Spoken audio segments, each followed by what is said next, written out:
Tape Deck Media. Good morning, Ruddle Maniacs. Welcome back to another episode of Ruddle Me This. I am, as always, your host, the real Lord of the Dance, Taylor Ruddle. Quick announcement before this episode starts. I am going to be in Dunedin this weekend from the 20th to the 23rd of March. I'm going to be at Inch Bar from 7 o'clock until 8 o'clock as a part of the Dunedin Fringe Festival, featuring my new show, Panic at the Buffet.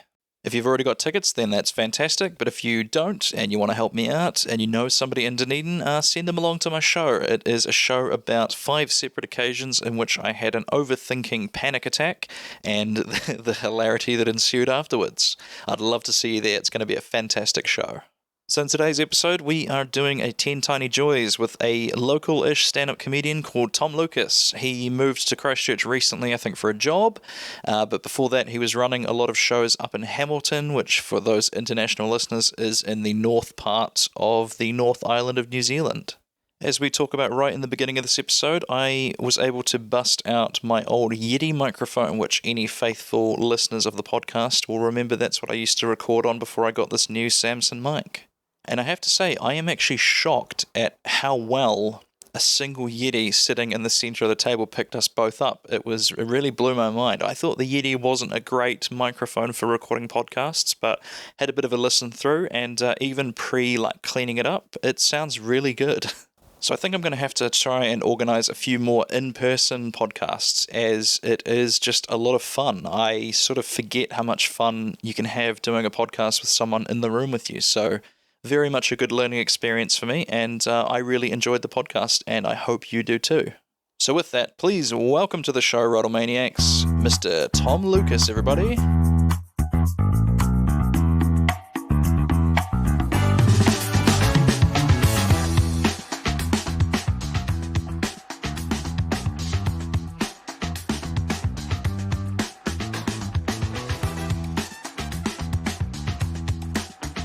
Good morning, Tom. Welcome to the podcast. Hi, Taylor. Thanks for having me. It's delightful. This is the first time I've done one in person at the house for a long time, so it's a little bit of a treat for me, actually, to be honest. Nice. We've broken out the old Yeti, so any old listeners of mine might recognise this audio quality. I'll just chuck the gain down a tiny bit. That's spiking quite a lot, so bear with us, listeners. We might fiddle with the gain a little bit because that laugh by both of us was huge. This is actually quite a sentimental moment for me, getting to use the Yeti again. I donated the other one to Henry Hickman. He's got my other Yeti, and so we're back on Old Faithful, as it were. Good old HH. yeah, exactly. I love that. Yeah, it's a fantastic joke. So, welcome to the podcast, Tom. You've provided a fantastic list of tiny joys. I think we'll just get straight into it. So, first one on the list of here I've got is getting underpants as a Christmas present. Yeah, such an underrated thing. It is. I remember when you were young, and you just never appreciated it. And now I'm old, and most of my underpants are 10 plus years old, and I'm I think I said a comment about it back in 2015, why do I always get undies for Christmas? This is bullshit. And then nobody bought me undies, and now I'm shit, I need to... It's a weird thing. You never go underwear shopping, do you? No, it's pretty rare. I think that's an interesting one, that you appreciate it as time goes on more. When you're a child, you're hoping for the whatever it is, Xbox, the big wheel or whatever it is, and then you get to a certain age, and suddenly socks and underwear and deodorant. That's kind of the combination that my mother gets me. We've got a Santa sack or whatever you call it, same one every year, and it's always Whittaker's peanut slabs. Do you know when you express that you like something once, and then your parents are like, good, download it, that's the one thing I'm going to get you every time. Do you have something like that from your parents? I don't know, I think it's more we've reached the point now where we're just just send money. I just need money. That's all I need these days. I've bemoaned the Lynx Africa box set, and I haven't received one in years, to be fair. I think I slammed my auntie for that quite a while. I just slammed my family. I gave her some shit, and I was like, I'm shocked at at how long Lynx Africa has stuck around. Like I don't remember it smelling that good. I used to think it was like a generational thing, but then like now Gen Z is like, no, Lynx Africa's still kicking, and you're just like, oh boy. I bet their sales must just peak at Christmas time, and then it's nothing throughout the year. If you want to smell like teenage lust, that's the fragrance for you. Oh my god! It's like a locker room and gym class in high school. Yeah, I got PTSD from that smell. Yeah. And then they would just send you back into class with no shower or anything like that. Like right when you're the part of your life when you're going through, like you're the most hormonal and like stinky, and they're like, no, just English next, like, whatever it is. When you presumably went to high school and stuff in the UK, what was gym class there? Was it sort of typical like climbing ropes and all that sort of thing? It was weird, yeah. So I went to this school. It was like a really old building. Like it was like, I think it was 200 years old, and like all my family had been there, and like my literally right back to my grandparents, and like the gym was just this old hall of. It stunk. I can't even describe to you the smell. It was like 200 years of sweat and tears. Yeah, it was like more of a spiritual state. Yeah, like it was fear. There was just they had like this little exercise room where all the gym equipment was, and I swear to God, I will remember that smell like till the day I die. It was just beyond your normal gym smell. That's rough. Yeah, no, it was pretty normal. Like we did pretty normal stuff. We had some weird gym teachers though. I don't know. We had this 80-year-old. Lady called Mrs. Hackett, and that's a great last name for a comic. Yeah, it's great. And she's she taught like heaps of different bits in like PE or like physical education. But like one of the things she taught was trampolining. That's pretty cool. Yeah, but she's an 80-year-old woman, and she was doing like, the swivel hips thing? And we were all just like, what is going on? And like, there's a few of them going like, she's not bad, Mrs. Hackett, for an 80-year-old lady. And you're don't. It's a bit like are you a Star Wars guy? Yeah. When Yoda, he sort of he shuffles around normally, and then in the third movie, you see him fight Palpatine, and suddenly he's just like... And he's like front flipping, and he's like, Mrs. Hackett on the, on the beams. Yeah, she was a little Yoda. She looked like Yoda. She was at that point. Wow. And she was quite a small lady, yeah. That is fascinating to me, the idea that, like, we all have, there's this theory about, like, there's the one thing we're all put on Earth to do, and, like, that kind of thing, not necessarily keeps you young, but it so you can shake off the years when you're doing this. Like, you look at professional wrestlers and comedians, they can be going probably older than they should be, and they sort of shamble around and stuff, but then as soon as it's go time, then it's all they're all back and like say Mrs. Hackett like doing the thing. So it's that's pretty cool though. Like yeah, it was good fun. School was pretty cool growing up. Yeah. I wasn't a big fan. I didn't enjoy school. I wasn't very a much. fan. Like I didn't. It was fun in the terms of like I showed up for a social. Like that was basically. I just couldn't. Yeah, I think I flunked nearly everything in school. I did well in like performing arts. Woo! Yeah, well there you go. And like media studies, and obviously it was like, this is where I ended up. I should have seen the writing on the wall. Well, did you ever used to do? We called it like news in primary school, where you would get up in front of the class and just tell them about something from your week or your weekend or whatever. No, I don't think so. We used to do that pretty much every week in my primary school, and looking back, I'm like, oh yeah, I really enjoyed that part of school. And so that it's funny how you see little things from your childhood where you're like, oh yeah, that makes kind of sense that I got into comedy later on. We did have one that was we had debate class. Oh, and that was like, and she had an American teacher called Mr. Johnson, who's a hilarious guy, big bald American guy. Yeah. And like he'd throw us up in this debate class, and he'd give us like a really controversial topic, and then like one person had to be for and one person had to be against. And it was like, even if you didn't believe in if you weren't for or you weren't against, but you had to argue it, it was it was cool. Those are fun. Now that you've said that, I remember getting really into that once where I had to argue that we should be drilling for oil in Antarctica, which obviously I don't agree with. And then the point that the other team gave it was there was penguins living there. So I walked into the locker room and stomped my foot a bunch of times and said, I've just shot all the penguins. That's not a problem anymore. So, yeah, you really, you get into that kind of stuff. That'd be a great comedy show. I'd love to see that. A debate show where you have to take really heinous things. And, for or against the Nazis. Here we go. We got Tom arguing for. Jesus Christ. You would have to make sure that each person can get you have to like sort of equally distribute all the horrible things that they have to be arguing for. You get just one guy like, oh yeah, he's great at arguing. I don't think it's hypothetical and he's he's a little too passionate about that. It's just right wing as. Yeah. Oh, that's great. So we'll move on to number 2 on your list, which is cocktails. Now this is an interesting one because I don't drink, but I can understand the appeal of them. What is it about cocktails to you that are so delightful? I don't know. They're fancy, eh? Yeah. I like the look of them and like the taste. Like I don't know. I always just I'm a little bit gluten free. I'm one of those people. But like I struggle with drinking beer. What do you mean a little bit? Like is it messes you up a tiny bit? No, like sometimes it'll really mess me up and sometimes it won't. So I never know which. You're playing Russian roulette where you got to spin the barrel. Yeah, and like bread can fuck me up on the wrong day. But it's life. But I've never been much into beer. Yeah. So. And like cider's all right, a bit fruity. I like the fruity flavors. And then but I remember the first time I saw like a cocktail. I think it was a porn star martini. It was like a passion fruit, like super, like really nice cocktail glass. And I was like, "Geez, where's that going?" And it went over and dropped it off at this table with 2 young ladies there. And I was like, I want one of those. I got one, but it's that old stereotype that if you're a guy and you drink cocktails, then clearly you're gay. That's the thing, isn't it? But I don't care. I'm just like, I like cocktails, so you know.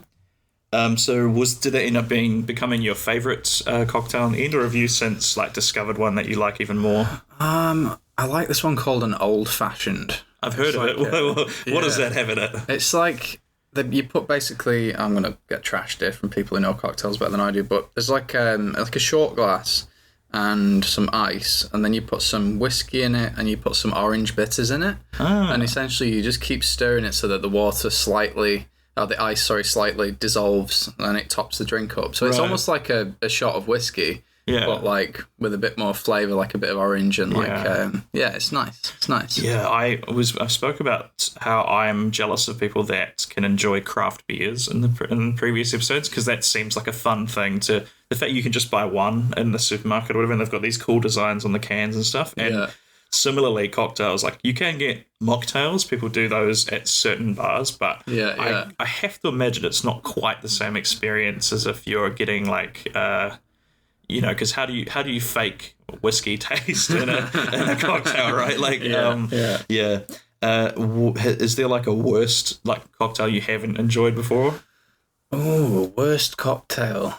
I would say it's one that I enjoy, but it is a worst cocktail purely for the fact that it gets you messed up way too fast. That's Long Island iced tea. Long Island iced tea, you got it. What is that? That's just a bunch of different types of alcohol when it turns sort of vaguely brown? It's white spirits, so it's gin, vodka, tequila, white rum, and triple sec, and then just topped up with cola. But it's like, I think in the UK it's like add shots of different, so it's like a half shot of each. Yeah. But I think it turns out there's like, well, definitely in New Zealand when I've had them, there's like 90 mils of alcohol in it, and like you get white girl wasted really fast.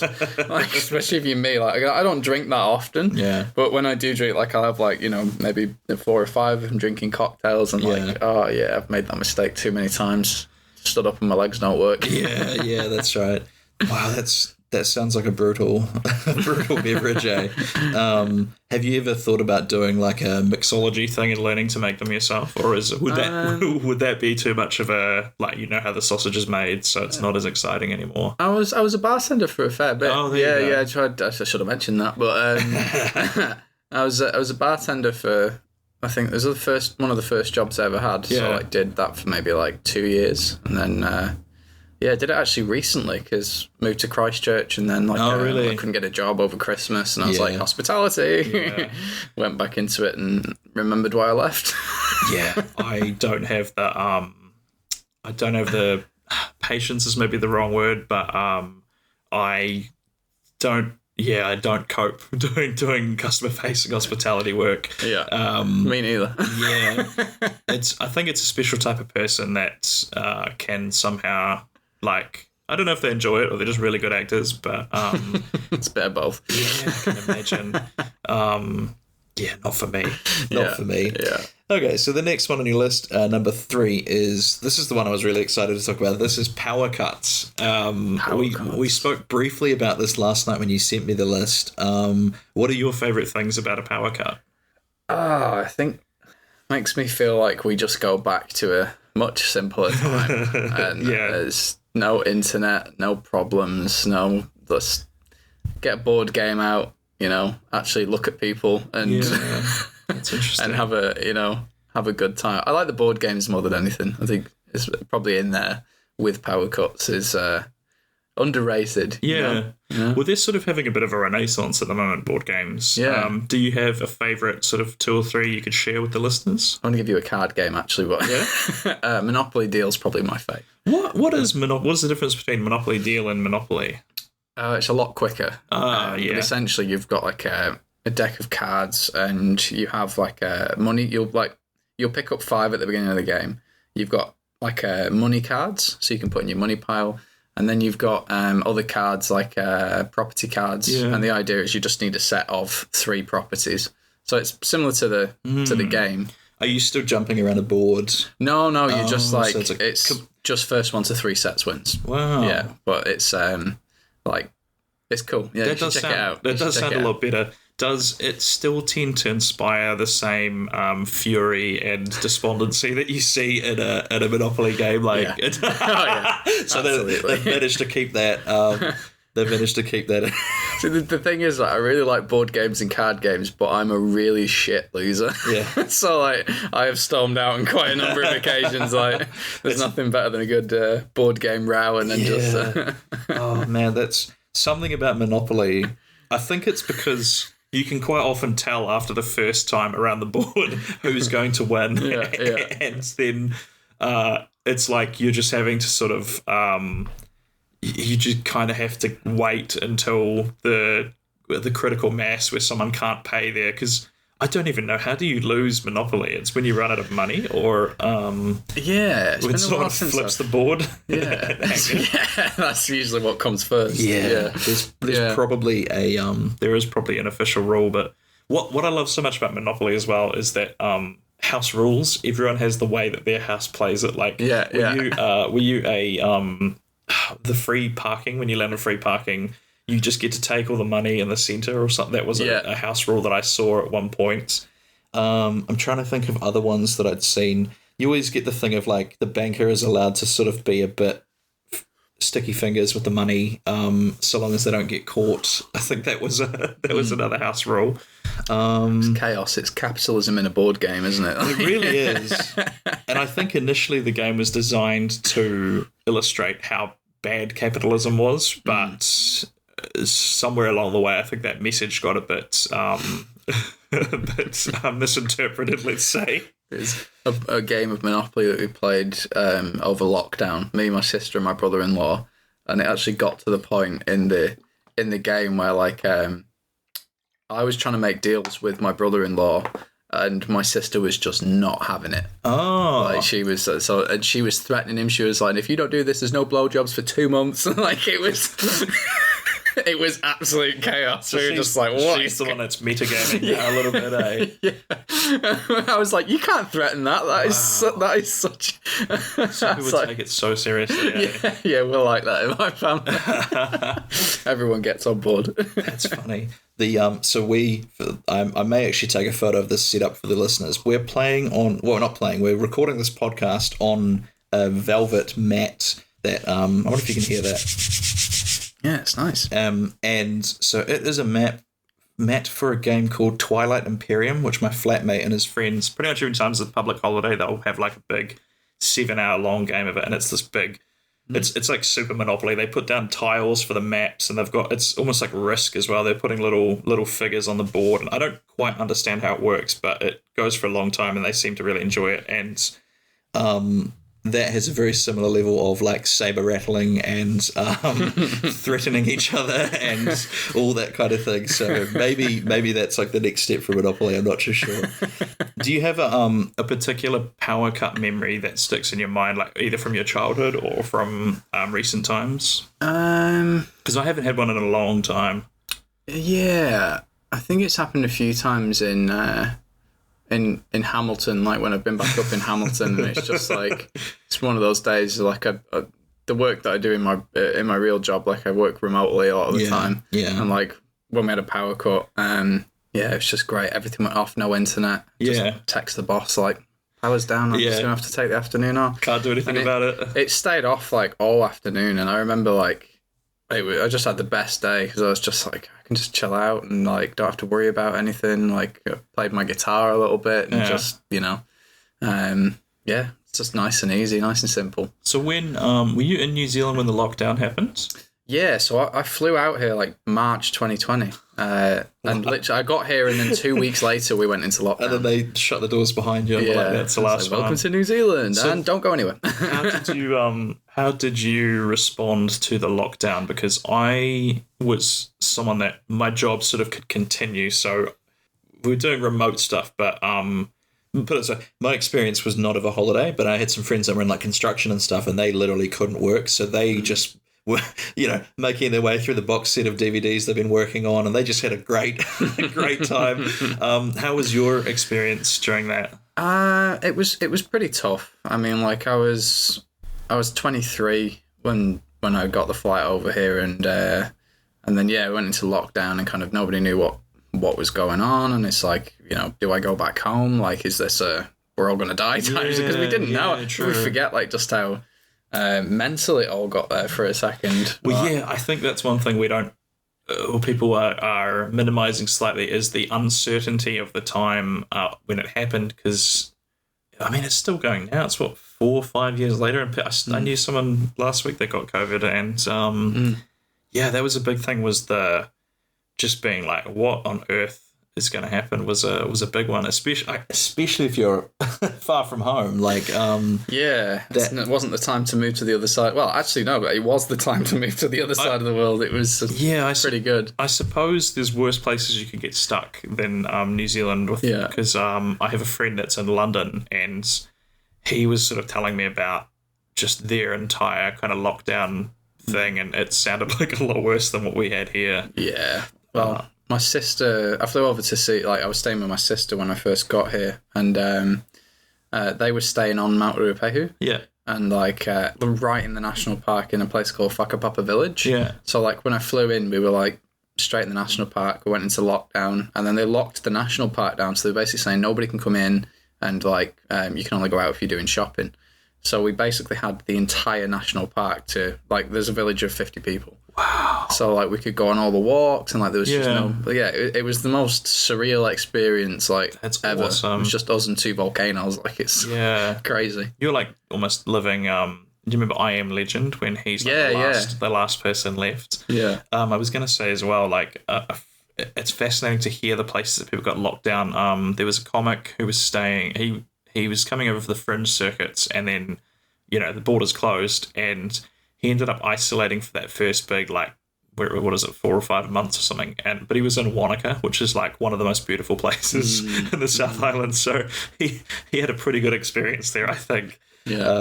For that. Yeah. But yes, I feel like Powercuts pretty good. Yeah, sort of whatever. It's more about where it goes. Yeah, starts, right.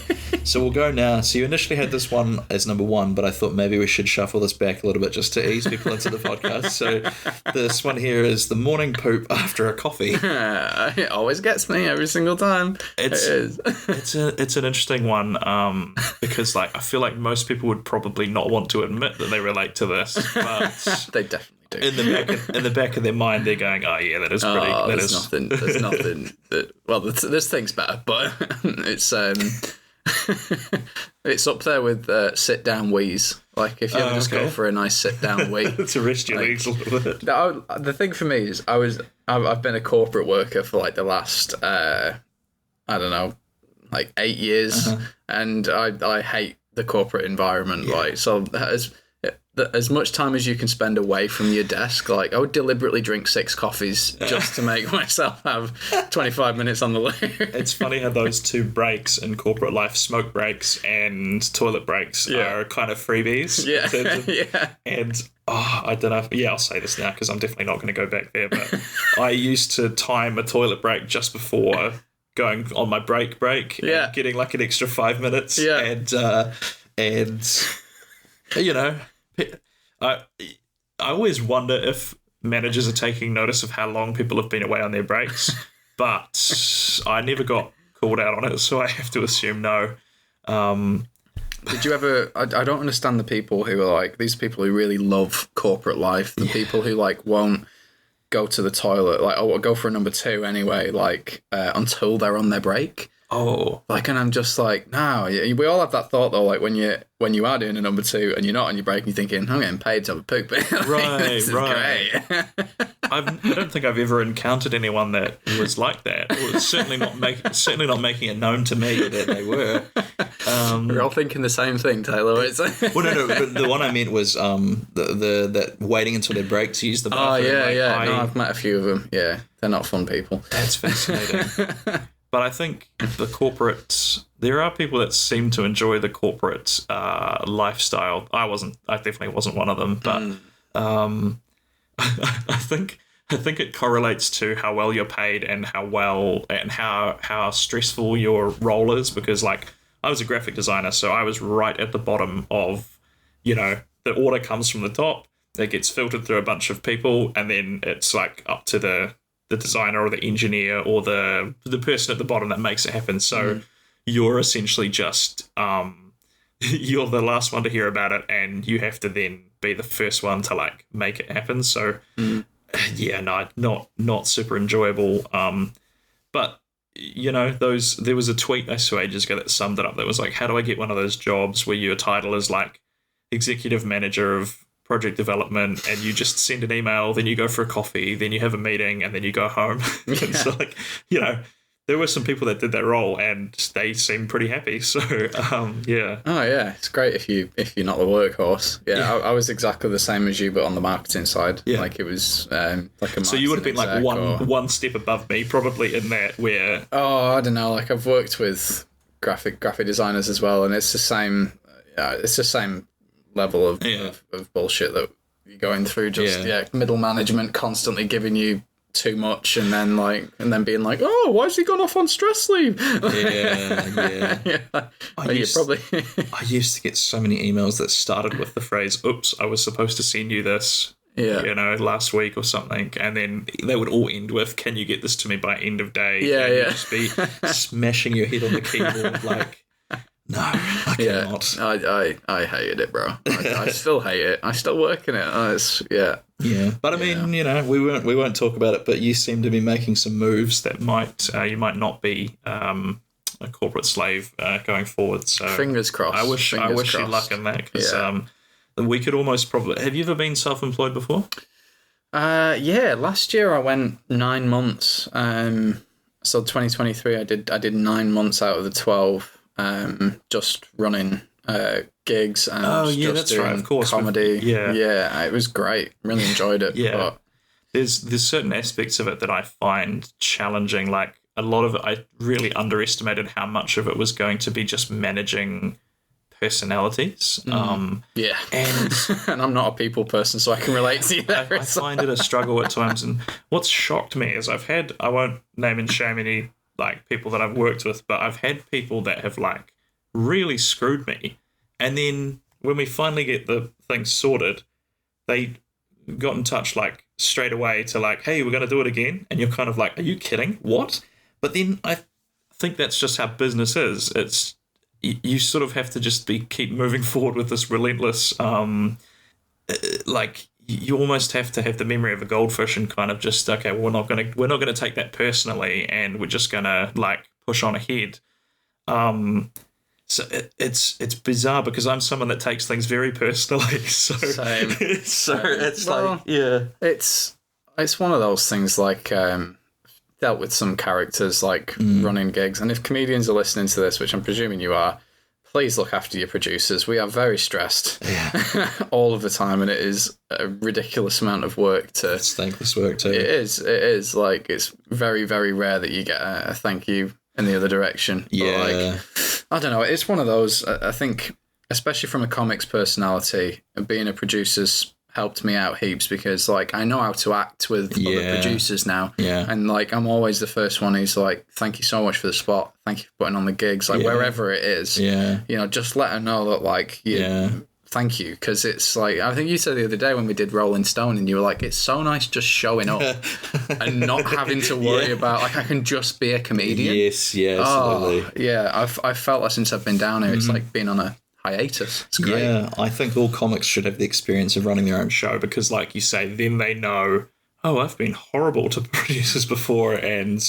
I don't know. We could do a whole nother podcast. I feel like we're going to get too wrapped up and too complainy. So for 10 Tiny Joys, I like to try and make it a positivity podcast. So let's press on to your next one, which is a very specific one. It's so we are up to this is number 5 now, is it, I think? And it is chicken and sweetcorn pizza. Oh, yeah. Yeah. Is this, why, I'm just trying to think, why so specifically? Like, was this love at first sight? Like, just tell us more about it, yeah. Yeah, the first time I had chicken and sweetcorn pizza was back in the UK, and it was, I think it was like a Domino's or something that was like running this special. And I was like, sweet corn on pizza? That's like super weird. And I can't remember why, but I just gambled and got it. And oh my God, it was the best thing of my life. Yeah. Like, and ever since, like, I haven't been able to like find a place that'll do it. Of course. Yeah. Like, even I've asked like Domino's and like all the pizza places like in New Zealand, and like everyone's like, well, we don't really stock sweet corn on a pizza. Yeah. So, and I was telling my girlfriend about it the other day, and she was like, that is such a weird combination. And I'm like, come on, people put pineapple on pizzas. You can put sweet corn on. It's a good combo. Yeah. And like, so sweet corn, is that the sort of mashed, or is that just little kernels of... Yeah, just little kernels. Yeah, okay. Yeah. So really common in Japan. You should go to Japan because there was... I'm trying to remember what the pizza that I used to get was over there, but it did have sweet corn on it as well. It had like a sort of... it was a sort of... I'm trying to remember. It had mayonnaise on it as well, because the one thing people don't realize about Japan is mayonnaise is really, really common there. It's like going to the Midwest of America, right? They love mayonnaise.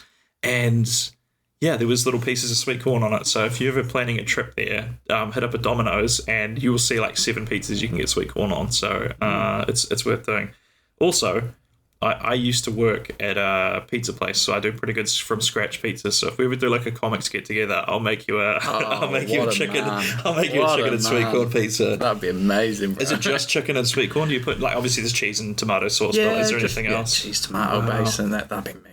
Oh my God! I'm gonna have to try and make that myself. I was gonna say I should probably just go to everyone's like, he's going to Domino's and like, just make it yourself. Like, I'm such a terrible chef though. Well, the base is the hard thing to do, and you need. I'm genuinely considering getting one of those propane pizza ovens so that I can do the base properly, because I think it's just that the commercial oven, or not the commercial ovens, the domestic ovens can't get hot enough. Like, I'm pretty sure the pizza oven at Hell Pizza was something like 800 degrees, and it was only in there for about 10 minutes or something. It wasn't a long time. And they would roll through on like a conveyor belt, and that was how you get it to puff up, is the extreme heat. And that's why you can never make homemade pizza as good, because your oven can't get hot enough to do it. So that's why you need the flames and stuff in those propane ones.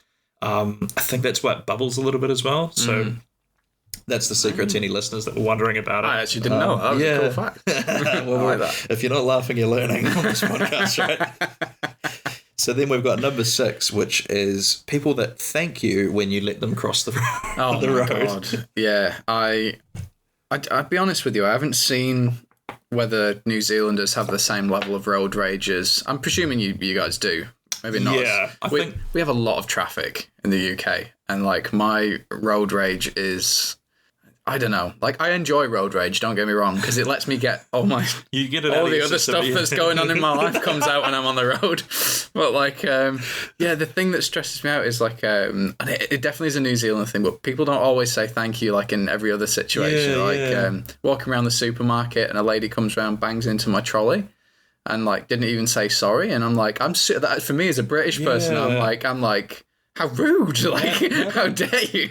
But then, that, I always go like, "Oh, sorry," or something, and people just like stare at you, and you're like, "What the hell?" And I'm just like, it's such a weird. I'm taking back my apology. Yeah, you crash into them again. Yeah, like in the UK, you'd be like, "Oh, I'm sorry," and then they'd be like, "Oh no, I'm sorry," and no worries. Yeah. And then, but people crossing the road is what really like irks me when they don't say thank you. Is this on a zebra crossing? Yeah. And don't get me wrong, I should stop, but like there's a little bit in the back of my brain that's like, I'm in a car, I could kill you right now. So thank me for not killing you. Yeah.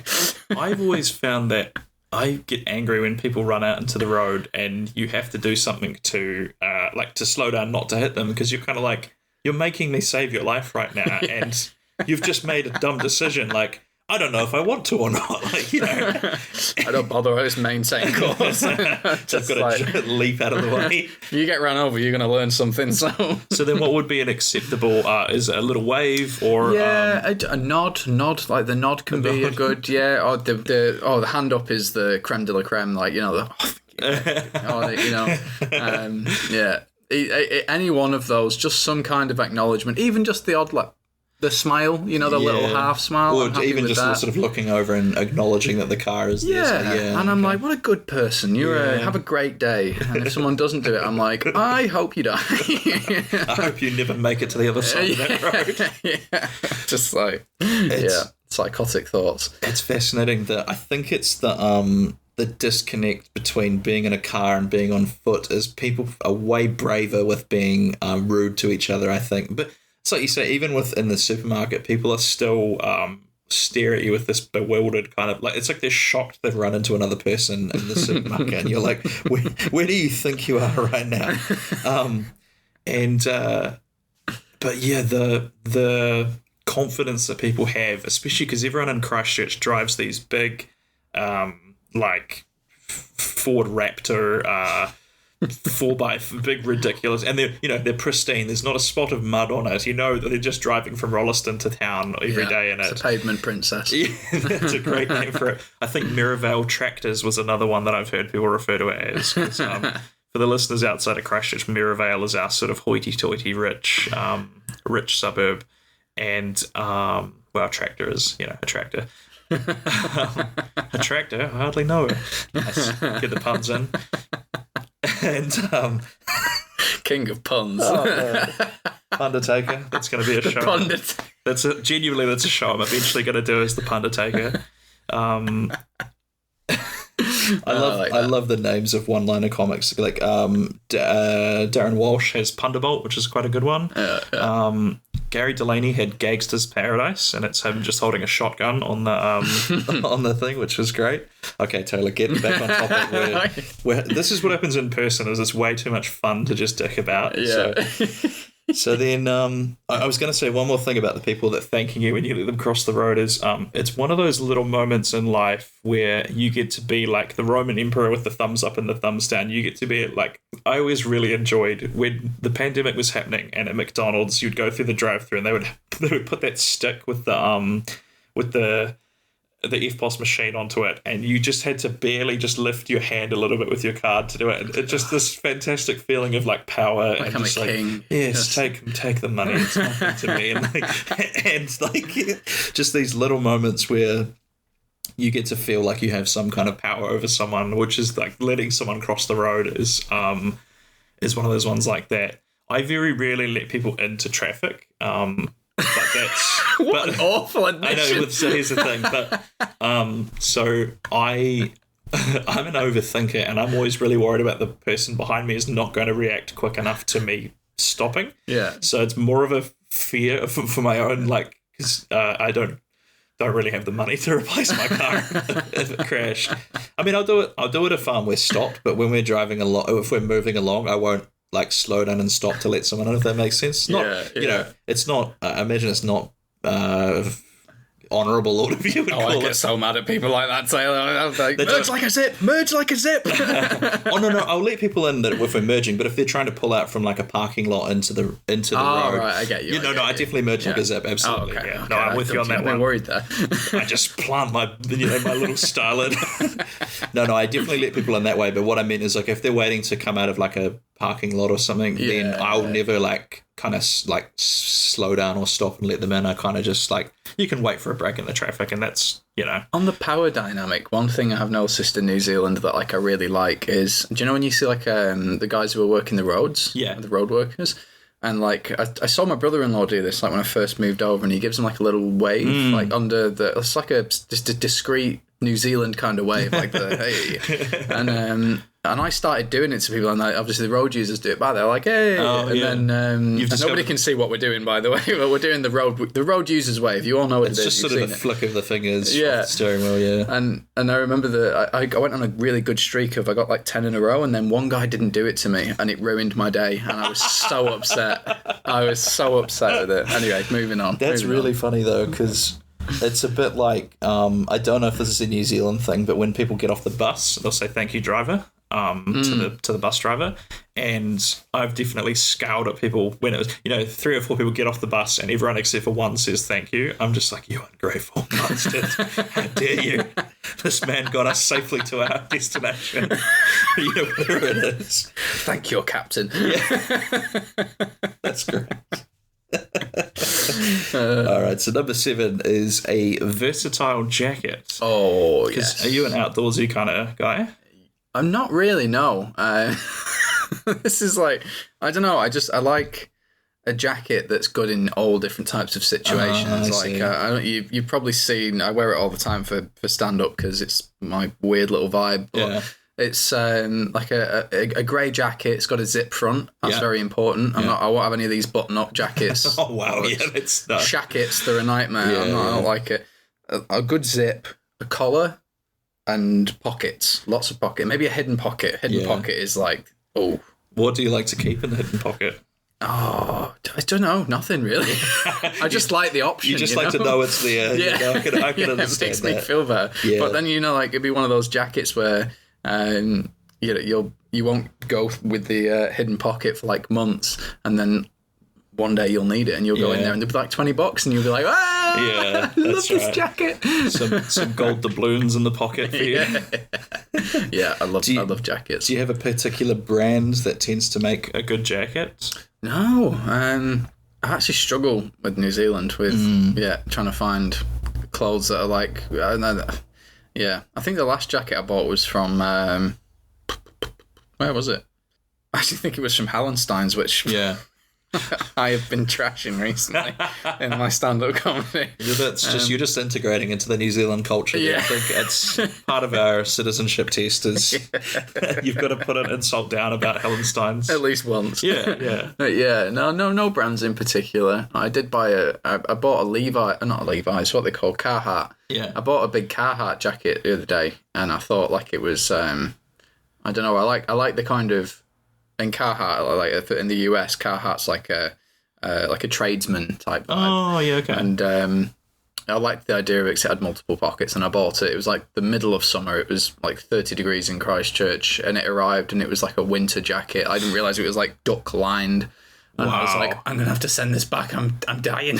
Wow. I'm cooking. Did you hang on to it until? No, I sent it back. Oh, okay, I wussed out. I was like, I wanted a nice jacket for summer, which my girlfriend tells me is weird that I want that, but I'm like, well, nowhere sells jackets in summer. No, that's the hard thing is when you want to buy shorts in winter, it's like they just disappear off the shelves.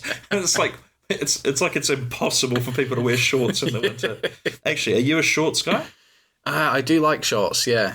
Are you shorts on a cold day guy? Yeah, I'm more like heat the upper body type. Yeah, I'm exactly the same. Yeah, like I don't know. It depends what kind of day is it, but my feet get really cold. You see, so I'll be weird. I'll have like my warm wintry like gumboot socks on and a pair of shorts, and then a jumper and like people used to look at me like I was crazy for wearing shorts in winter in Japan, but I was like, is exactly the same. Like, I just need to keep my torso warm, and then I'm good. Like, legs are fine. It's like the biggest part of, like the biggest muscles in your body by a long shot. So you know somebody's from New Zealand? Yeah, well, I think I gave my classmates and stuff a wrong picture of what people are like, because even here people are a bit like, are you wearing shorts and it's raining kind of thing? I used to get a lot of flack for that. My mother even posted she posted on my Facebook wall, it was a guy walking through the snow with a big jacket on and shorts. And she said, there's always one mate who's like this on a snow day. So biggest culture shock for me was people who don't wear shoes in supermarkets, though. That freaked me out the first time I saw that. I think that's very much a supermarket dependent thing, because Pack and save only. Well, yeah, pack and save is where I've seen it the most. Let's just say that. But I feel like there's several stages of how comfortable people are being like not like fully dressed, I guess. So it's like, yeah, the pack and save and the no shoes thing, that's pretty common. I've seen that. Mm-hmm. But then Countdown is my local, because there's one very close to home. And people are really comfortable wearing pajama pants in Countdown. And I don't remember if I've seen, I feel like no shoes goes with pajama pants quite a bit, but I'm sure I've seen like slippers or something with the pajama pants. What do you reckon's worse? Pajamas in the supermarket, or no shoes, but you're fairly well dressed, like so like you could be in a nice outfit with no shoes on, or a pajama. Oh, let's just say like you've got like, you look respectable. You look like you look like you've been at the, I won't say the beach because that's going to make it easy then. Yeah. Well, like you look like you've been out and about during the day, but no shoes, versus somebody who just goes in like, I'm talking full pajama garb, like dressing gown included. You have dressing gown. You got dressing gowns. Okay, so my answer was going to be the no shoes. I feel like that's more respectable, but I love a dressing gown, so it's gonna tip. I mean, Winston Churchill used to work in his dressing gown, from what I hear anyways. If I see someone in pyjamas and a dressing gown in a supermarket, I'm like, oh, you're unemployed. Well, yeah, things aren't going well for them. It's 2 o'clock in the afternoon, what are you doing? Whether they're sick, or they've just woken up, or they're unemployed, there's many reasons one could be wearing pyjamas at the supermarket. None of them are good. I always wanted to do a comedy gig that was... all the performers, it was come in pajamas, and all the performers wear pajamas as well. I don't know why. It wouldn't add anything to the show, really, but I just thought it'd be a fun idea. What would you call it? That's a great question. You'd have to do a play on like sleepover or something like that, or a slumber party, slumber party. I don't know. Yeah, slumber jokes. Yeah, that's not really the response you want, as people falling asleep, though. Yeah. All right, so we need to get through some more of these. Yeah, let's go. So number 8, when cats headbutt you. That's I pleasantly surprised to learn you're a cat person. Yeah, I like cats and dogs, but I think.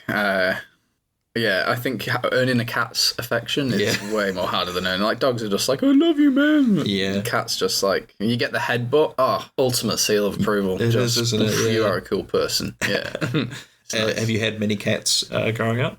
No, I actually.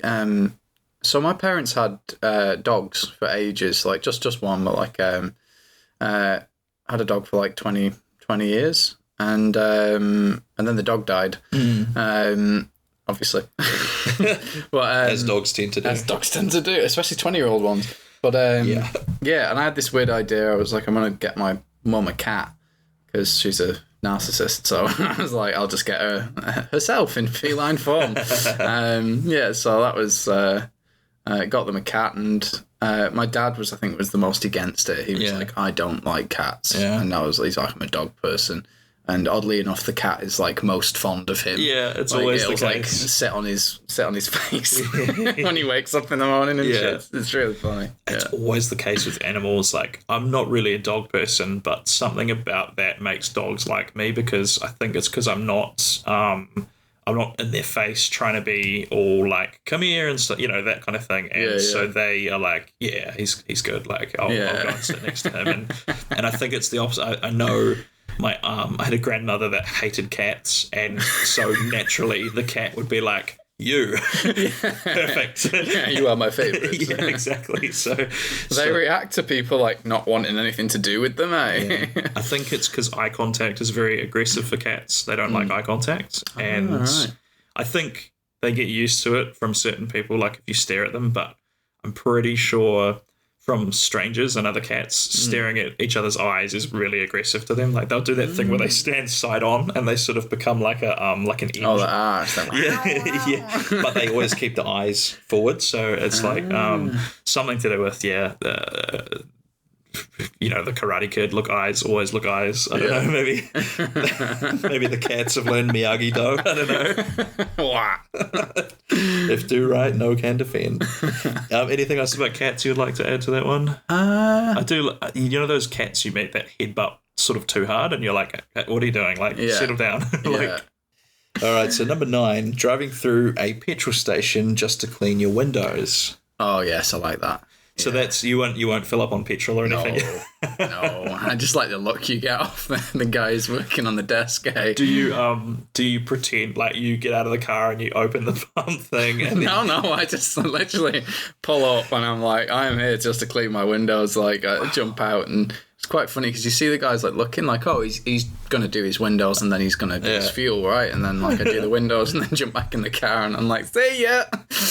Do you feel any panic like when you're doing that? Like they're gonna try and stop you from leaving? No, I'm a bad person. Like, I just don't care. Right? Wow. But it's one of those things where you're just like, oh come on, we spend enough on gas these days. Like, yeah, that's true. They can afford to spring for us to. Yeah, I don't do it with like petrol stations who I'm not like a regular at. Like I tend to go to like at Z quite a lot. Yeah. So like I'll only do it at a Z. I'll make sure it's a Z. I won't show up to BP because British Petroleum. I'll go and do the Brit. Yeah. Oh yeah. I'll be like, hey, countryman. You've just got like a Union Jack thing or something. You just point it like it's okay. Don't worry about it. I know what I'm doing. I just shout over like, hello.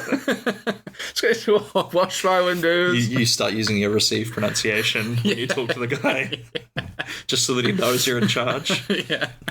I was going to say, Z, you probably wouldn't have been in the country for this, but Z used to, I'm assuming it was a top down, they just decided this is what they want, where you would go to a Z and you'd get out of the car and they would send an attendant over and the attendant would like basically want to like pump your gas for you. And like, I can understand that that's a good, it's a nice thing to offer, but for me, it was like, well, I'm going to be standing around here the same amount of time regardless. And now I just have to have small talk with this person who's like literally at work. And so to me, it was just painful. And like, I eventually started telling like, no, it's cool. You go take 5 man. And like, they want to do it because they've been standing around all day. And this is the only, this is them getting to do something.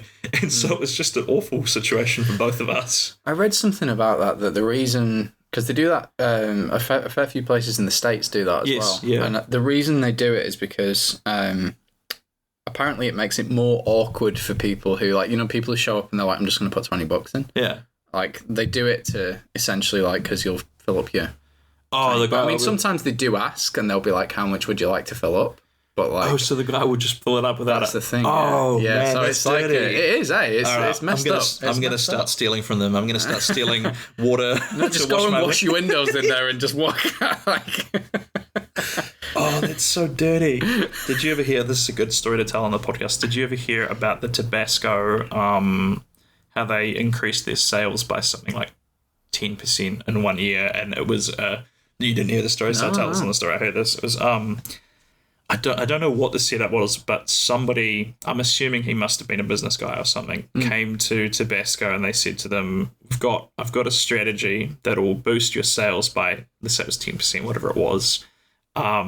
Guaranteed it's going to work, but you can only do it once and you have to sign a non-disclosure agreement and pay me, ridiculous money for me to even tell you what it is. And they went for it. They were like, okay, what is this idea?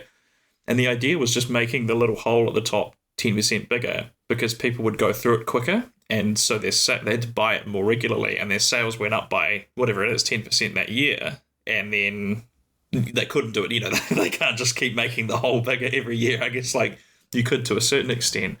But yeah, that's rough. Eh? That was the business is mad. See, I work in marketing and like I must say like some of the people who also work in marketing are some of the shadiest people. It's the ones who are very good at their job as well, who are just like, you know, there are some and there's some shady methods as well. It doesn't feel like an ethically great job to do, you know, like when you're targeting people and you're like, no, I'm with you there. It's especially working in the media, I felt a little bit sometimes like, I don't know how I feel about this marketing campaign or whatever ad it was being run. I remember feeling like a bit, I don't know if I like that. So I can absolutely understand that. Yeah, it's weird.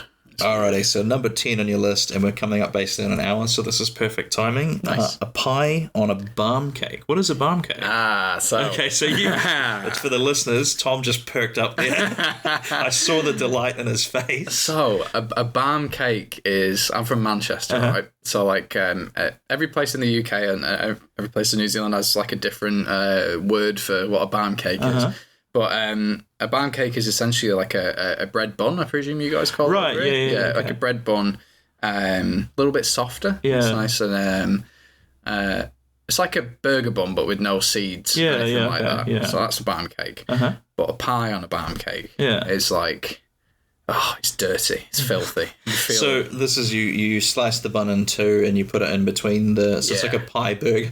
Wow. Yeah. I'm surprised we don't have that here, to be honest. It's it's the best thing. Like so in the UK we've got like I've not seen them so much over here, but we have like a meat and potato pie. Yeah. So it's like carbs on carbs on carbs. It's so good. But it works with any pie. I think I did it over here with I got a butter chicken pie for lunch on a barm cake.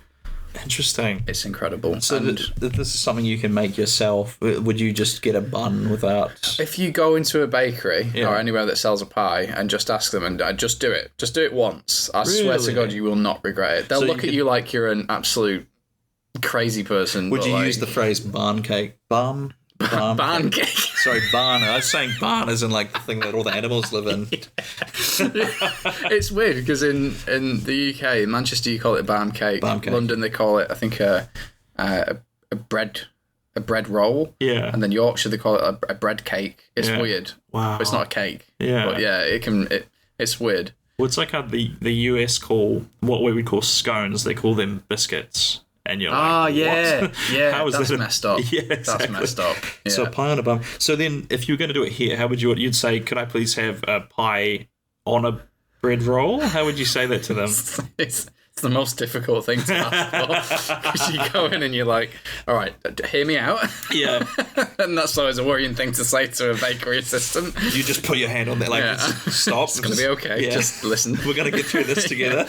Okay, so I want a pie, okay, but I want a pie on like a burger bun, but with no seeds, and I want you to butter the burger bun and put the pie in the middle, okay? I want the pie in the middle and then smush it together.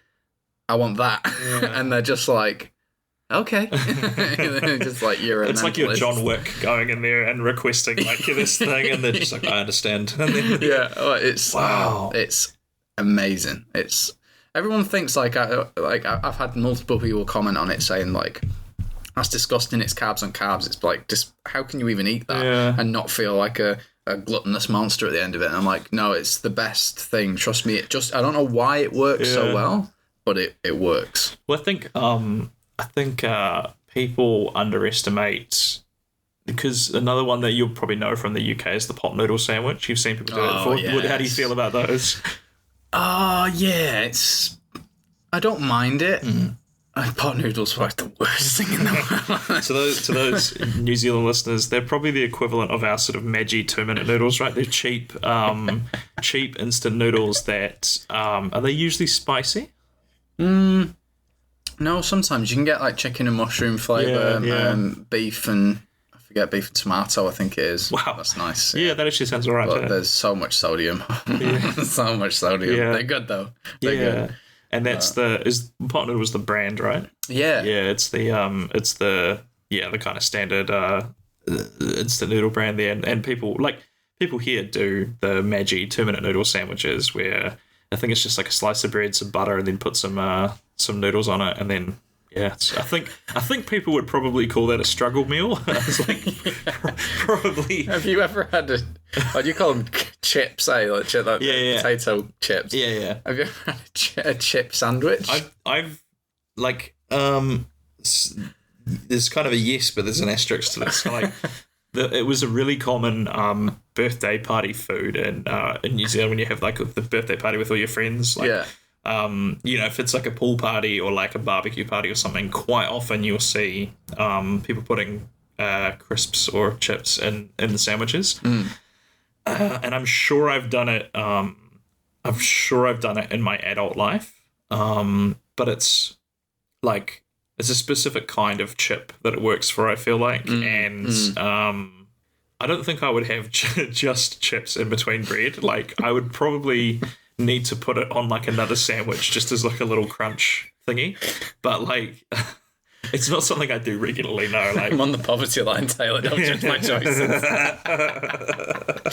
I remember getting I don't smoke weed anymore, but like I used to smoke weed when I was like maybe 15, 16, and I used to come home, obviously still living with the parents, and my go-to would be cheese and onion chips on like toast. And I always had this weird thing. I still to this day I don't quite understand the thought. It was a very stoned thought, but like I thought cheese and onion chips on toast tasted like it should have been in Star Wars. I don't know how to explain that thought. Well, they didn't happen to be Monster Munch chips, did they? No, they would Lay's or Walkers. Do you call them Walkers over here, right? Lay's. I think it honestly depends on who imports them. Yeah, I think I've seen both in New Zealand. Yeah. Tasted like it should be in Star Wars. But I remember Monster Munch is that's a UK one, isn't it? Yeah. Because Steve-O, the sort of comedian jackass guy, it's one of his favourite snacks, and he said that you can't. He's like, I don't know what it tastes like. I think it's meant to taste like something like pickled onions or something. But he's like, I don't know what it's supposed to taste like. So I thought maybe you had the same experience there, and you just thought, it's space. Space it's weird. It was just a stoned thought. I always had that in like the back of my head. And, like even to this day now, when I have like. when I'm poor, I have a cheese and onion sandwich. Yeah. And I'm like, oh yeah, it takes you back. Yeah. I love struggle meals. Like one of my favorites was tinned spaghetti and a cheese toastie. That's like it only works if you get those toasty machines that kind of seal it though. Like if you just have the press, it doesn't work at all. But I've never attempted it, but I've heard a cheese toastie with like butter chicken, like yesterday's curry inside it is quite nice. Oh, that sounds great. Yeah. That is right up my alley. So this house that we're in now, when we first moved in, obviously it was two lads, so we didn't have a lot of appliances. We've got stuff now, just got an air fryer, and and I love how that's my impression. Like, we're in the money now. We've got heaps. Yeah, we got an air fryer. I spent $80 at Kmart on an air fryer. I live out of my air fryer. So I'm in the big times now. And that we had one of those sandwich presses, and that did most of the. That was the backbone of our kitchen for the first probably couple of months moving into this place. It was we've not evolved. No, no. Can you cook? I can actually. Yeah, that's the ironic thing is I quite enjoy cooking stuff, but like. I think it was more of a limitation. I didn't have the hardware I needed to make.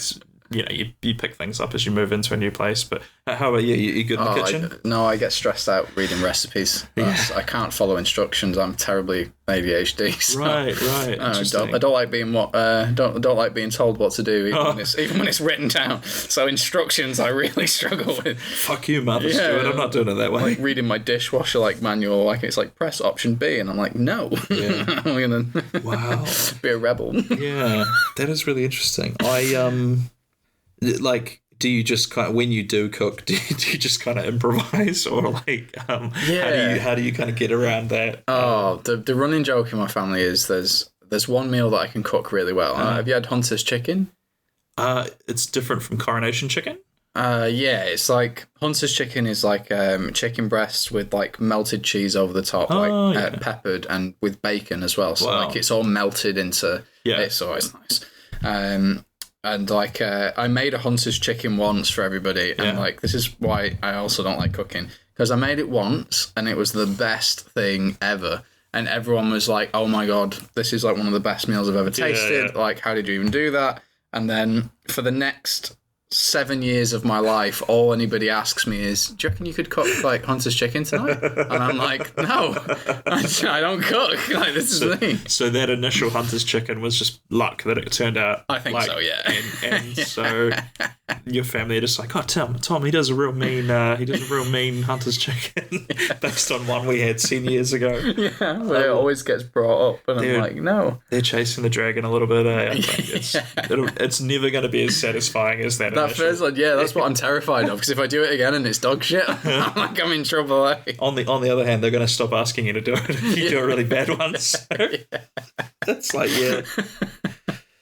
All right, man. Well, that's all 10 on your list. I appreciate you giving up your time to come out and do the podcast. No, thanks for having me, man. Where can the people, you're quite active on the social media, you're posting clips, where can people kind of keep up with you? Yeah, I'm Tom Lucas Comedy on pretty much every platform, Instagram, TikTok, YouTube, and Facebook. OnlyFans. OnlyFans. Imagine. I don't think I'd make any money, bro. But not with this hairline.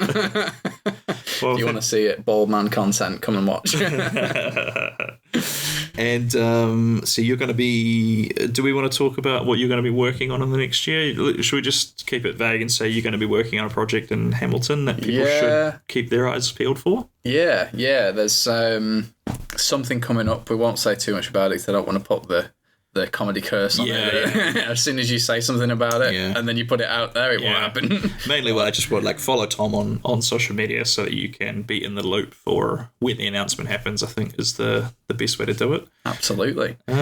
Anything else you want to add before we take off? No, I think that's it. Yeah, just thanks again for having me, man. I really appreciate it. Delightful. And, love your work, and likewise, man. Keep doing your stuff. I'd forgotten how fun an in-person podcast can be, so this was a good road test to see if the Yeti two people system works, and I think it looks pretty good. I've been keeping an eye on the levels, and nice. So. All right, man. Should we go get some food? We should. Yes, absolutely. Let's go have a pie barn. Yes. All the Coupland's staff just get this shiver down their spine, like, oh, something's wrong. All right, Tom. We'll catch you later, man. Easy. Thanks, Steve. Cheers.